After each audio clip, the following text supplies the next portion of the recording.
El spaghetti western o el western europeo es un subgénero derivado particularmente del western, con la diferencia de que eran películas producidas y filmadas en Europa, principalmente en Italia, y de ahí fue que se le acuñó este término de spaghetti western. También se destacaron otros lugares como España, Alemania y Francia, donde se grabaron algunos filmes o escenas de estos filmes. El motivo de esto era debido a que muchos directores no contaban con los suficientes recursos para viajar y rodar en Estados Unidos, ya que resultaba muy caro grabar allá. Muchas productoras italianas y españolas decidieron colaborar con ellos para rodar en sus países natales y que el gasto resultaran más baratos y sencillos. Incluso el mismo Clint Eastwood decía que los desiertos de Italia eran muy similares a los de Arizona, por lo que muchos no notarían la diferencia. Generalmente eran producciones de escaso presupuesto que se mantenían por su estética y narrativa. La otra diferencia del spaghetti western al western común es que son historias más oscuras y sombrías. Mientras el western reflejaba un mundo optimista y brillante considerado por algunos como la idealización de una época que era un desastre, el spaghetti nos mostraba un mundo más sucio, salvaje y hostil, haciéndole justicia al eslogan de Salvaje Oeste, siendo este una visión más realista y cercana a lo que verdaderamente era la época, y por eso eran considerados como los anti-westerns. Con esto no quiero decir que uno sea mejor que el otro, ya que el western fue un género significativo para el séptimo arte, y sería un insulto desmerecerlo, pero lo que quiero mostrar acá es en cómo evolucionó este hasta causar gran impacto en el mundo. Esto gracias a la revolución cultural que estaba empezando a tener el cine en los años 60 y 70, Volviendo al tema, otra característica que tiene el spaghetti western era mostrar personajes más rudos, violentos, salvajes e inmorales, siendo considerados antihéroes en el paso, ya que eran personajes que solo le importaban sus propios intereses, teniendo una personalidad más fría, dura y silenciosa, distanciándose mucho del típico héroe forajido representado por John Wayne. El primer western europeo registrado en la historia es El Emperador de California de 1936, dirigido por el alemán Louis Trenker, pero no fue sino hasta 1964 que empezó a tomar revuelo en el mundo con la llegada de Por un puñado de dólares de Sergio Leone, película que sentaría las bases en el subgénero causando un gran impacto en el mundo del cine. El término spaghetti o chorizo western, cuando eran producciones españolas, fue utilizado primeramente para menospreciar el género por parte de los críticos, pero con la llegada de la famosa trilogía del dólar de Sergio Leone, fue que empezaron a respetarlo, siendo aplaudido en lo estético y en lo visualmente violento que era. El género se caracteriza por tener una estética más estilizada y dinámica al western estadounidense, siendo destacadas sus escenas de duelo bien ambientadas, acompañadas de una gran banda sonora generalmente compuesta por el maestro Ennio Morricone, que contribuyó para muchos westerns y posteriores películas. Una película que consideran precursora del subgénero es Veracruz de 1954 de Robert Aldrich. Mientras que Estados Unidos no vería su primer western violento hasta 1969 con La pandilla salvaje de Sam Peckinpah, Europa ya tenía Por un puñado de dólares de Sergio Leone, que fue una revolución para el subgénero, ya que este tomaba elementos de obras literarias como Cosecha Roja de Dashiell Hammett y a su vez siendo un remake de Yojimbo de Akira Kurosawa, película con la cual tendría problemas legales más adelante. Este subgénero causó un gran impacto en el mundo del séptimo arte que quedó marcado para la posteridad, siendo fuente de inspiración para futuras generaciones de directores como Tarantino, que usaría esta estética en películas como Kill Bill y Bastardos sin Gloria, y otros como Sam Raimi para Rápida y Mortal. Incluso tuvo una gran influencia en videojuegos como Red Dead Revolver, Gun y la saga Metal Gear Solid. También en animes como Cowboy Bebop, Trigun y las partes 5 y 7 de JoJo's, pero se puede ver más en la séptima. También cabe destacar que el género se le considera como uno de los precursores del western crepuscular, otro subgénero del western que tomaría fuerza más adelante, pero más bien fue un detonante para este mismo, por lo que no se puede considerar el creador propio de él. Eso sería trabajo de un señor que hablaré en un video más adelante. Se hicieron en total más de 500 spaghetti westerns, siendo gran parte de ellas producciones de Italia y España. Y aunque este video no pienso mostrarlos todos, obviamente, como buen fanático del western que soy, hoy daré un listado de las 10 mejores películas en mi opinión que sobresalieron en el género y que fueron grandes exponentes de este mismo.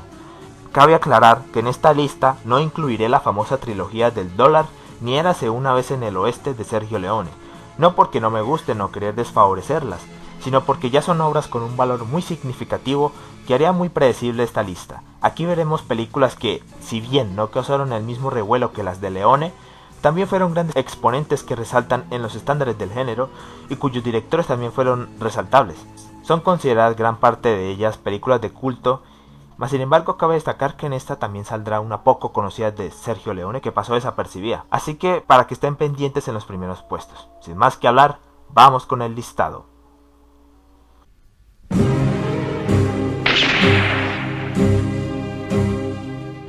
Ehi amico, c'è Sabata, hai chiuso. Comenzamos el top con una película que ya de plano solo la conocen tus papás o tus abuelos que un día la vieron muy aburridos en un cine barato, pero lo que muchos no saben es el valor que se le tiene entre muchos fans del género.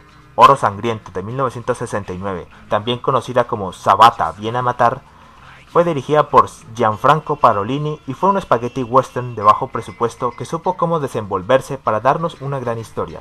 La película es conocida principalmente por presentar a un personaje mítico que resaltaría más adelante, el cual es Sabata, interpretado por el gran Lee Van Cleef, un forastero misterioso que posee armas realmente curiosas y extrañas para ayudar al necesitado, como si de un héroe se tratase, aunque siempre alega que lo hace por beneficio propio. En el fondo reconoce que hay algo que lo impulsa a ayudar a los demás. La historia trata sobre la llegada de Sabata a un pueblo de Texas mientras frustra el robo a un banco. Más tarde descubrirá que ese robo tiene secretos un tanto turbios que lo conllevan a investigarlo para saber más. Pero nuestro amigo no está solo, ya que lo acompañan tres personajes más, como Carrincha, un vagabundo borracho, Alley Cat, un indio muy habilidoso, y Banjo, un cazarrecompensas que solo le importa sus intereses y que siempre viene con sorpresas. Este último fue interpretado por William Berger, un actor austriaco de renombre en el mundo del cine europeo y mítico en los filmes de este género. La película en sí no es que sea de tomarse muy en serio en tanto a su narrativa. La historia puede tornarse absurda en ocasiones, pero ese es el chiste de ella, pues gran parte de este filme bebe de los cómics western de los 30 y los pulp de los años 50, que siempre traían personajes llamativos e historias que eran exorbitantes.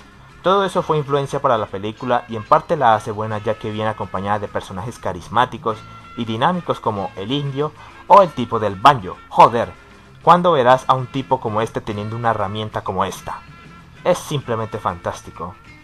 La verdad es una película entretenida y es uno de los westerns más light que veremos en esta lista, por así decirlo, ya que tiene aires de ser una película familiar para pasar el rato. La música, a comparación de las películas que veremos en esta lista, no fue compuesta por Ennio Morricone, sino por Marcello Giombini, el cual supo cómo darle el toque a la película con composiciones muy particulares. La verdad es una película muy recomendable para los fans del género y para el público casual por igual.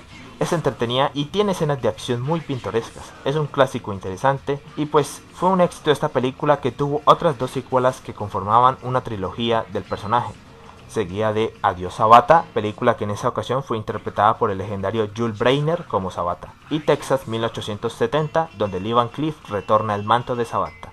Las tres fueron dirigidas por el mismo Gianfranco y son dignas de mención.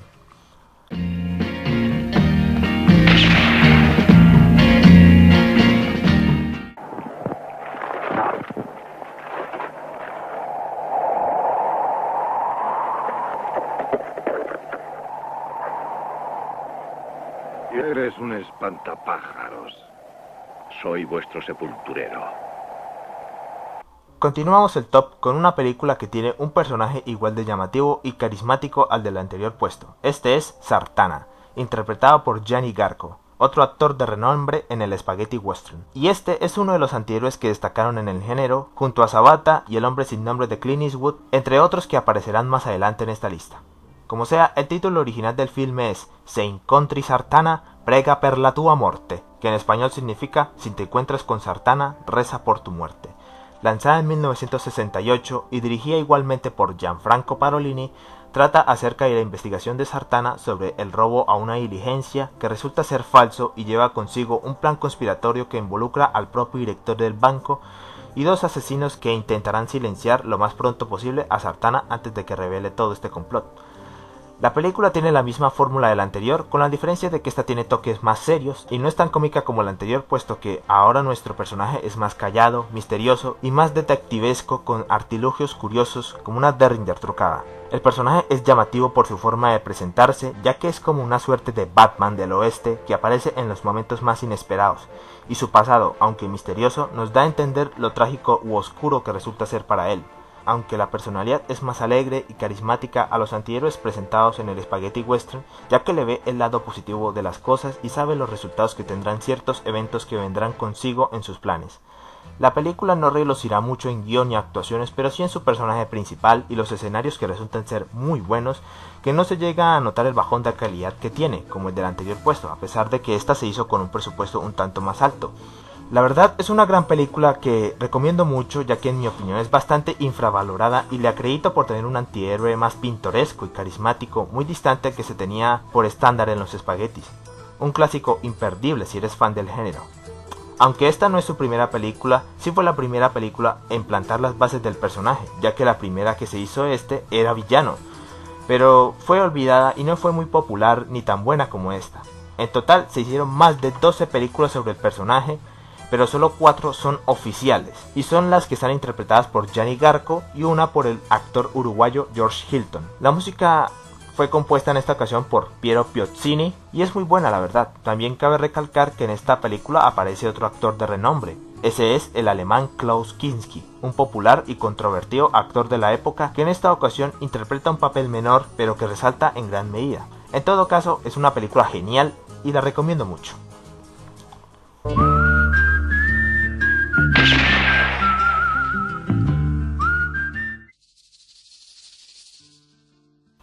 Este puesto lo ocupa un filme que el público mayor de mi audiencia o conocedor del cine clásico reconocerá. Sin duda, es un clásico infaltable para un catálogo como este.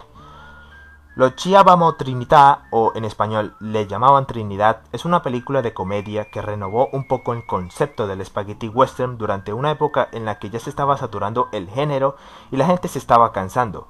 Pero sin duda la incursión de esta película fue un gran impacto para la industria que hizo que el público regresara a las salas de cine para más cintas así.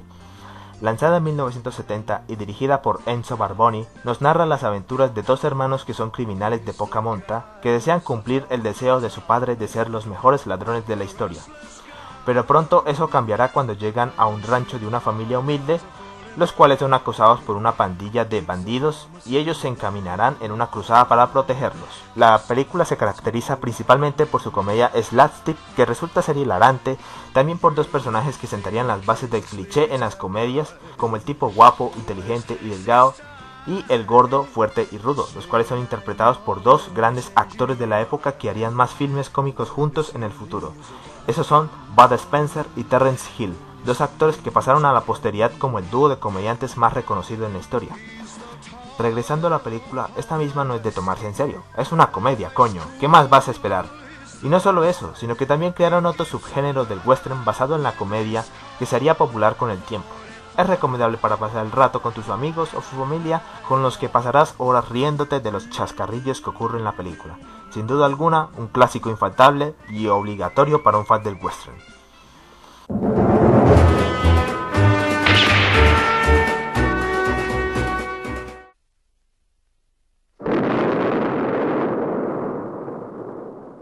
Continuamos el top con otro personaje llamativo que de igual forma resaltó en el subgénero junto a los anteriormente mencionados. Por supuesto, estamos hablando de Ringo, un personajillo carismático y simpático que tenía una personalidad más jovial y disfrutable. El personaje era interpretado por Giuliano Gemma, un actor muy popular dentro del cine spaghetti y que plasmó la mente de muchos señores hasta el día de hoy. Este puesto lo ocupa su primera película con el personaje, Una pistola para Ringo, lanzada en 1965 y dirigida por Duccio Tesari, quien también fue un gran aporte para este mundo del western europeo, siendo en su mayoría guionista de películas como Por un puñado de dólares. La historia trata sobre un pistolero llamado Ringo, que es contratado por el sheriff del pueblo para salvar y proteger el rancho de una familia adinerada que fue invadida por bandoleros mexicanos.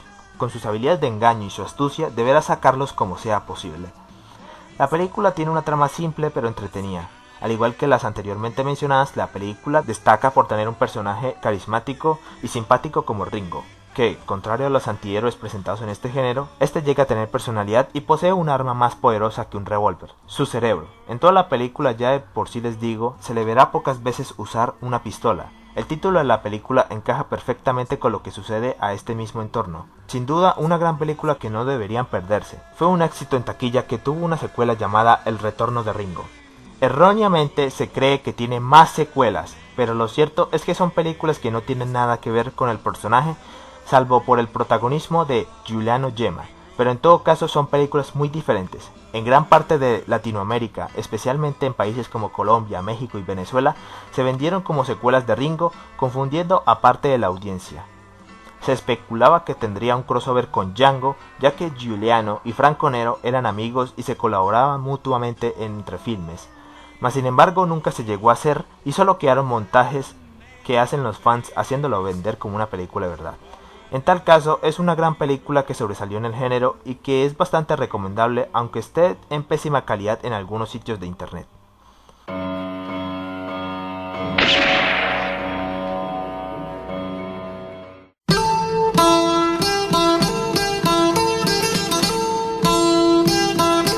Y por supuesto, hablando de Django, ¿cómo no podría faltar este gran clásico insuperable de culto?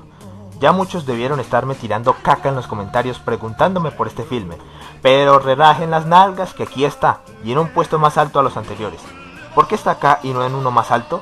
Pues si bien es una gran película, gran exponente del spaghetti western y siendo considerado de culto por varios y hasta para mí, siendo mi favorita, lo cierto es que su calidad se queda muy inferior a las que vienen en los próximos puestos. Y con esto no quiero decir que sea una mala película o menos mejor, claro que no, eso es insultante hasta para mí, sino que hay otras que en mi opinión le ganan en cuanto a calidad narrativa y cinematografía dentro de su género. Lanzada en 1966 y dirigida por el gran Sergio Corbucci, otro gran director destacable que marcó un hito en el spaghetti western. La historia trata sobre un misterioso pistolero llamado Django, interpretado por el legendario Franco Nero, cuyo único propósito en esta vida es vengar la muerte de su esposa y acabar con las pandillas y bandidos que han invadido un pequeño pueblo. La película sentó las bases en el spaghetti western con su personaje y elementos sumamente absurdos pero interesantes. Tiene unas grandiosas escenas de tiros y una gran banda sonora. La estética sucia y barrosa que posee la película es la que más la caracteriza, dándole un toque de salvajismo y violencia entre sus personajes que son faltos de moral. La cinta está ligeramente inspirada en Yojimbo, pero esta ni el mismo Corbucci la consideraba un remake, ya que solo tomó algunos elementos de esta para hacer una obra más original. También tiene sus toques de la novela negra de Dashiell Hammett, Cosecha Roja. Con esto y mucho más, es que es una gran cinta que resalta en el género del spaghetti western, siendo la favorita de muchos, incluso para mí. Sin duda alguna, un gran filme que a pesar de su bajo presupuesto, supo cómo desenvolverse para ser un clásico entre clásicos. Infaltable, recomendable e incluso obligatoria de ver. Tanto fue su éxito que sacaron miles, pero digo miles de películas usaban el nombre del personaje para venderlas como su secuela, pero sin embargo son solo cintas no oficiales que usaban el nombre para vender más. Incluso sacaron 2 crossovers donde se enfrenta a Sartana, pero la verdad ninguno es recomendable.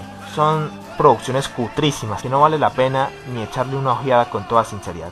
Solo pocas secuelas no oficiales de Django son decentes. Años después saldría la verdadera secuela, ya que esta fue financiada por la misma productora de la primera y tendría de regreso al protagonista de la misma, que era nada menos que el gran Franco Nero, actor que recobraría fama incluso después del spaghetti western y en Hollywood. Sin duda, una gran película con grandes actuaciones y escenas.